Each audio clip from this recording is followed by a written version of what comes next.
dua kitab besar yang jadi pegangan fi ilmil hadis di hadis, yaitu Bukhari Muslim.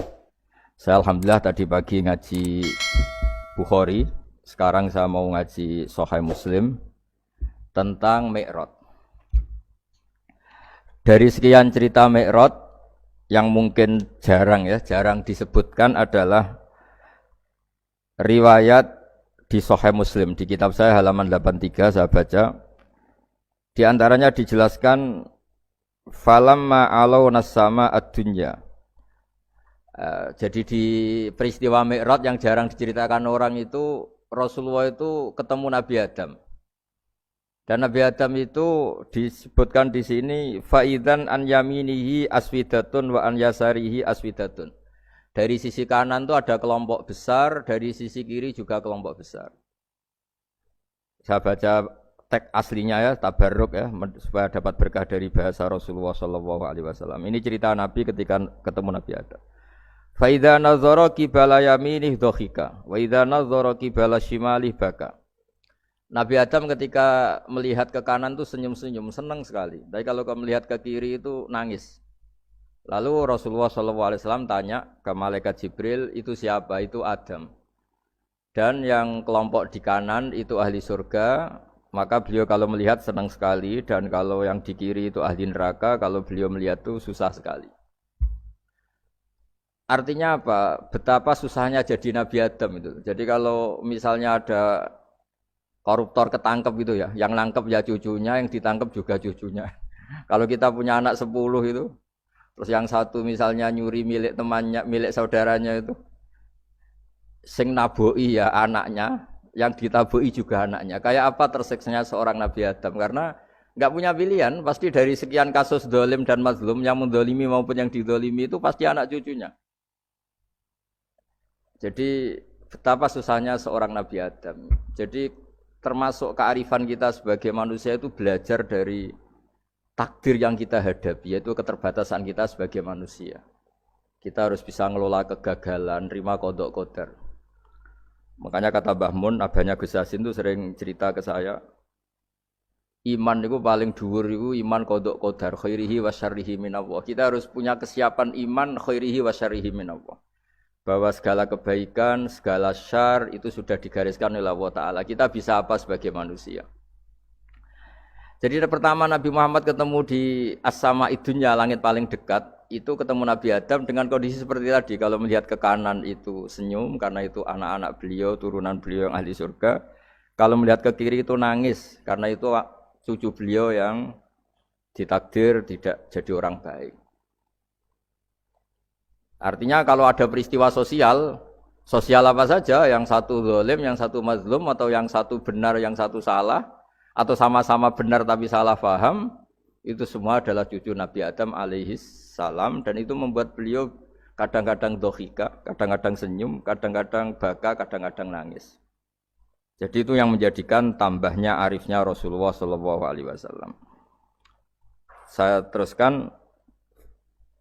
Qultu ya Jibril man hadha qala hadha Adam wa hadhil aswida an yamini wa an shimali nasamu bani fa ahlul yamin ahlul jannah wal aswida allati an shimali ahlun nar fa idza nazara qibala yamini dhahika wa idza nazara qibala shimalihi baka.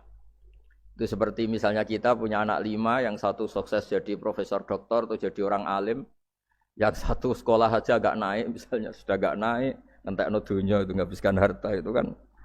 Tapi barokahnya itu mungkin kita mau jadi sombong enggak jadi gitu, karena punya anak yang enggak sukses. Mungkin barokahnya punya anak enggak sukses itu meredam keangkuhan kita, terus kita menjadi orang yang sopan dengan tetangga, dengan orang lain karena dipaksa punya hal-hal yang seperti itu. Jadi semua yang ditakdir Allah kalau kita ridho itu pasti baik. Karena ya kata yang ngarang kitab hikam itu, orang tawadhu itu kalau dinasihati pakai teks saja tidak cukup. Kalau punya utang itu tawaduk sendiri gitu. Guyonannya orang-orang kiai gitu. Ada orang sombong. Supaya ada sombong, kalau dia ketemu orang yang ngutangin itu pasti sopan sendiri. Jadi kalau dinasehati suruh sopan susah. Tapi kalau ketemu orang yang ngutangin atau ketemu orang yang dia butuh, pasti dengan sendirinya sopan sendiri. Atau ketemu orang yang menjadikan anaknya dapat pekerjaan, menjadikan keluarganya dapat job pekerjaan, pasti dia sopan sendiri karena utang jasa. Nah kalau kita pasti sopan sama orang yang ngutangi kita, yang menolong kita, apalagi dengan Allah Ta'ala yang semua yang kita pakai pasti dari Allah Ta'ala.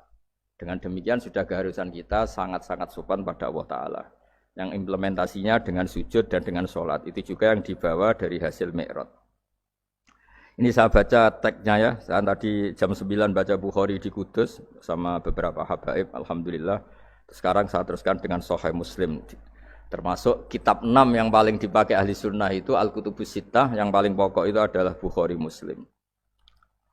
Terus kemudian naik-naik terus ketemu Marartu bi Musa alaihi salam. Ini nabinya Bani Israel.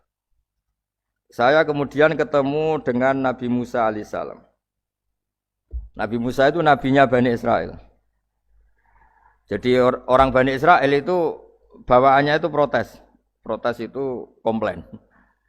Ketika makomnya beliau dilewati Rasulullah SAW, kelas beliau sebagai nabi, beliau nangis. Ketika nangis ditanya, "Ma yubkika, kenapa engkau nangis ya Musa?"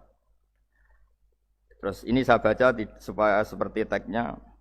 Kata Nabi Musa, "Rabbi hadza ghulamun ba'astahu ba'di, yadkhulu min ummatihi al-jannata aktsaru mimma yadkhulu min ummati." Ini lelaki atau nabi junior, nabi yang datangnya setelah saya, mestinya senior saya. Tapi nabi ini sukses, umatnya lebih banyak masuk surga ketimbang saya. Ini yang bikin saya nangis. Jadi pikirannya Nabi Musa kalau beliau senior, beliau lebih dulu ya umatnya lebih banyak masuk surga. Ternyata enggak, masih banyak umatnya Rasulullah SAW. Dan ini gaya beliau yang suka protes itu berkah karena protesnya orang soleh. Saya ulang lagi, apa-apa kalau dilakukan orang soleh itu pasti barokah. Ketika Rasulullah dapat perintah 50 sholat, itu Nabi Ibrahim pertama yang dilewati karena di langit paling atas dibanding nabi-nabi yang lain. Itu Nabi Ibrahim diam karena beliau tidak punya tradisi protes. Semua nabi diam karena Allah memerintahkan pasti sudah bagus lah, sudah diukur kekuatan hambanya. Tapi ketika Nabi Musa, beliau orang pertama komplain. Dapat apa kamu ya Muhammad? Dapat 100 sholat, dapat 50 sholat. Apa komentar Nabi Musa? Umat saya lebih gagah-gagah, lebih keren-keren. Pernah saya uji itu tidak ada yang mampu, apalagi umat kamu. Maka kamu mintalah keringanan. Fas'alhu takhfif, kamu harus minta keringanan. Masyhur itu riwayat itu. Kemudian Nabi minta keringanan sama Allah dipotong hanya 5. 5 masih 45, dipotong lagi 5 masih 40 sampai 9 kali pemotongan. Akhirnya jadi 5 sholat. Itu satu menjadi pelajaran bahwa hubungan dengan Allah Ta'ala itu tidak perlu malu. Karena Allah itu suka kalau dimintain. Mestinya kan dipotong 5, minta lagi sungkan. Dipotong lagi 5, minta lagi sungkan. Tapi ternyata berkali-kali. Bahkan ketika sudah 5 itu Nabi Musa masih bilang, ya Muhammad minta lagi keringanan. Jadi kalau itu dikabulkan itu jadi tidak ada sholat itu. Kalau 5 masih minta. Nah, sampai Rasulullah itu tanya ke Jibril, ya Jibril bagaimana dengan gaya komplainnya Nabi Musa? Hiddah itu sering komplain. Jawabnya malaikat Jibril, ya roh hiddata, Allah tahu betul tentang komplainnya Musa dan Allah senang. Ya karena bawaan beliau begitu. Ini penting saya utarakan bahwa dalam Islam itu orang yang lemah lembut, yang samahah, Allahun halim kayak Nabi Ibrahim itu juga Allah suka. Yang suka komplain tapi demi hak bukan demi konflik. Saya ulang lagi, demi hak bukan demi konflik juga Allah suka. Itu kita menjadi dapat sholat yang hanya 5 itu barokahnya komplainnya Nabi Musa. Karena kita yang lemah ini diukur dengan umat beliau yang kuat. Ternyata umat beliau tidak kuat. Barokahnya tidak kuat itu dipakai tolak ukur apalagi umatmu ya Muhammad. Kemudian itu yang menjadikan Nabi sebagai orang yang sangat tawaduk karena yang merintahkan itu senior. Meskipun kita tahu Nabi Muhammad itu Sayyidul Awwalin wal Akhirin. Tapi secara lahir, secara jusmani beliau lahir paling belakang. Dan secara lahir juga beliau Nabi paling terakhir. Jadi secara hukum adab beliau harus sopan. Tentu sopan itu jadi panutan kita. Meskipun kita tahu hakikat beliau adalah Sayyidul Awwalin wal Akhirin. Secara hakikat. Nanti kita bicara lebih jauh tentang jusmani dan ruhani.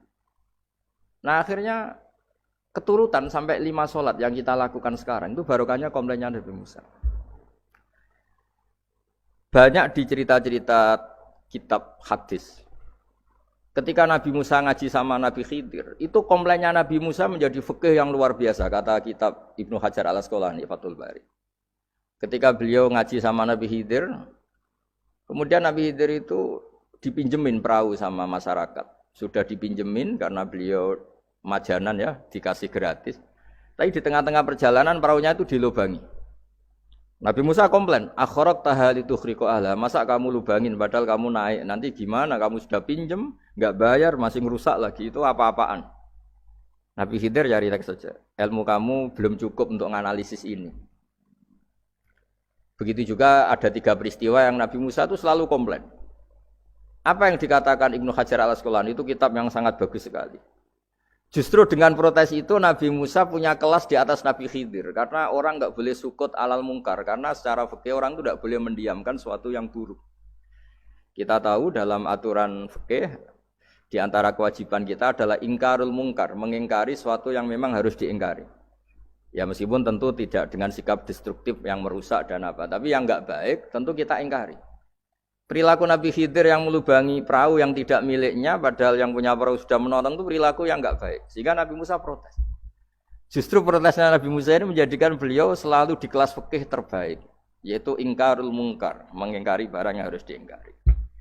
Tapi tentu Nabi Khidir juga enggak salah, karena beliau punya perhitungan, di depan nanti itu ada begal-begal, ada kekuatan yang enggak baik, yang selalu akan membegal perahu-perahu yang kondisinya sempurna.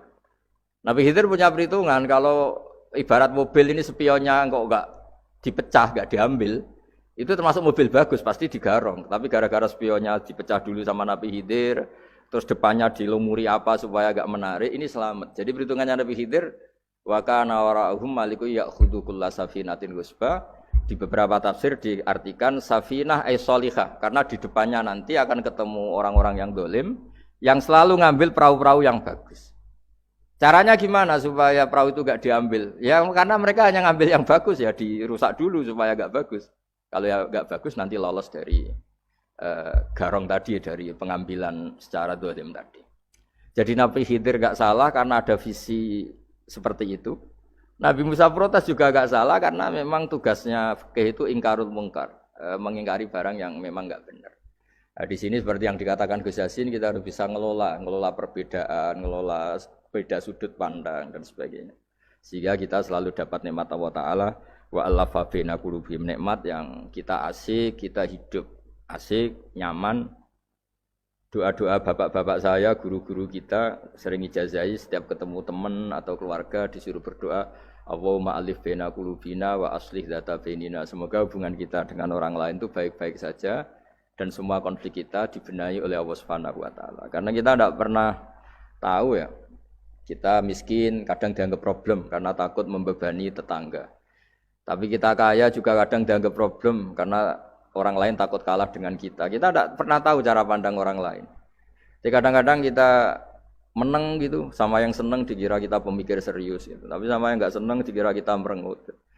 Kita guyon, kata yang senang itu luar biasa. Kita dianggap orang yang ceria. Bagi yang enggak senang dianggap arogan. Jadi kita tidak pernah bisa ngelola pikiran orang lain.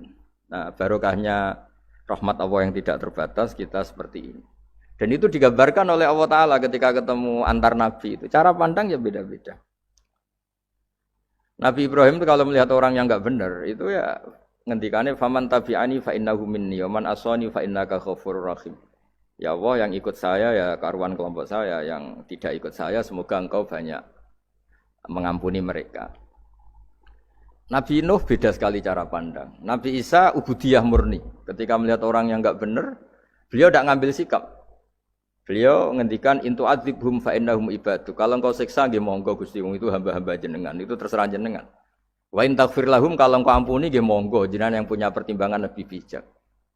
Dan itu yang dalam banyak hadis ketika Rasulullah SAW melihat umatnya di akhir zaman yang macam-macam, Nabi ngambil sikap kayak sikapnya Nabi Isa. Sebagian riwayat Nabi mengatakan fa'aqulu kama qalal abdus sholeh. Saya akan ngambil sikap kayak sikapnya al-abdus sholeh. Di hadis itu diredaksikan, yaitu dengan redaksi intu adzibhum fa innahum ibaduk wa in taghfir lahum fa innaka antal azizul hakim. Ya saya teruskan. Kemudian Akhirnya Rasulullah Shallallahu Alaihi Wasallam sampai ke Sidratil Muntaha. Wa ra'aitu Ibrahim alaihi salam wa ana asbahu waladih bih. Ketika ketemu Nabi Ibrahim, hubungan Rasulullah itu sangat emosional. Beliau yang pertama diceritakan, saya ketika ketemu Nabi Ibrahim itu senang sekali karena ternyata saya ini cucu beliau, turunan beliau yang paling mirip beliau.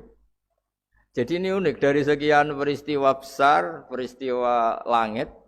Kemudian Nabi ada hubungan emosional yang luar biasa ketika ketemu Nabi Ibrahim. Pertama yang dikatakan Nabi, wa ana asbahu waladi bih. Saya adalah cucu yang paling mirip beliau. Dan ini kita tahu akhirnya di semua syariat kita istilah resminya itu anit tabi millata Ibrahim hanifah. Di istilah resmi agama kita millata abikum Ibrahim, agama leluhur kamu Ibrahim. Kita ketika baca sholawat Allahumma sholli ala sayyidina Muhammad, terusannya juga kama shollaita ala sayyidina Ibrahim wa ala ali Ibrahim. Dan seterusnya dan seterusnya. Kemudian yang terakhir saya cerita secara akidah Ahlussunnah wal Jamaah yang dianut oleh Imam Asy'ari dan Maturidi.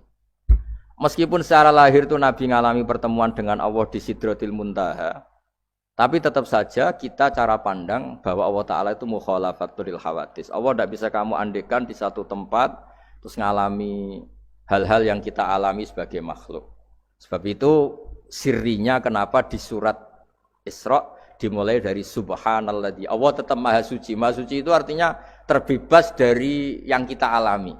Allah selalu mukhalafatul hawadis. Allah la yahtaju ila makarin. Allah tidak butuh tempat. Allah tidak butuh waktu. Allah tidak butuh semua. Karena Allah itu qayyum. Allah itu qiyamuhu bi nafsihi, berdiri sendiri. Allah tidak butuh aras. Allah tidak butuh kursi.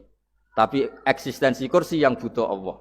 Allah tidak butuh aras, tidak butuh kursi. Tidak butuh langit, semuanya itu berdiri karena Allah. Bukan sebaliknya Allah berdiri di atas semuanya. Sehingga kita mulai kecil diajari Allah itu siapa? Al-Qayyum. Kalau bahasa kita qiyamuhu binafsi. Selalu berdiri sendiri dan Allah itu Al-Ghaniyul Mutlaq. Enggak butuh yang lain. Di sini pentingnya selalu Nabi ngendikan subhanallah subhanallah, wiridanya tetap Allah itu maha suci, Allah maha besar, Allah maha agung, dan keagungannya diantara ditandai dia punya sifat yang tidak sifat kita. Dia punya keabadian yang tidak bisa kita miliki. Dia punya semuanya yang tidak kita miliki. Itu sebab itu dimulai subhanalladzi asra bi 'abdi lailam minal masjidil haram. Jadi kata subhana ini maha suci itu maha suci dari tempat, dari waktu, dari apa saja. Meskipun Allah punya adat, punya sunnah memperlakukan hambanya itu dengan logika atau bayangan yang dibayangkan seorang hambanya. Sehingga seakan-akan kita ini ya ketemu, seakan-akan kita bisa ini melihat. Sehingga di surga disebut kita ini melihat Allah.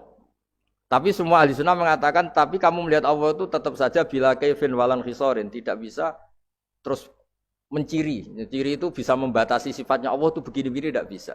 Tetap Allah itu la tudrikul absar wa yudrikul absar.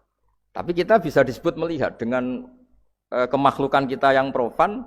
Di surga disebut melihat, tapi bukan melihat yang kayak kita melihat antar makhluk yang terus bisa apa itu cerita detail, cerita spesifik, cerita apa tidak bisa. Tetap la tudrikul absar. Ini hebatnya ulama-ulama kita selalu cerita Mi'raj, cerita nazar ila wa fil jannah, melihat Allah di surga, tapi bersamaan dengan itu selalu cerita Allah itu mukhalafatul hawadis, Allah itu laisa kamislihi syai'un. Jadi terima kasih Gajang utamanya pada Gus Yasin dan yang membantu semuanya. Barokahnya kita ketemu bisa ngaji, supaya barokah saya baca teks aslinya di Hadisil Isra, karena tadi saya jam 9 sudah baca Bukhari. Ini supaya dapat berkah saya ini baca Sahih Muslim. Sekian dan semoga barokah. Assalamualaikum warahmatullahi wabarakatuh.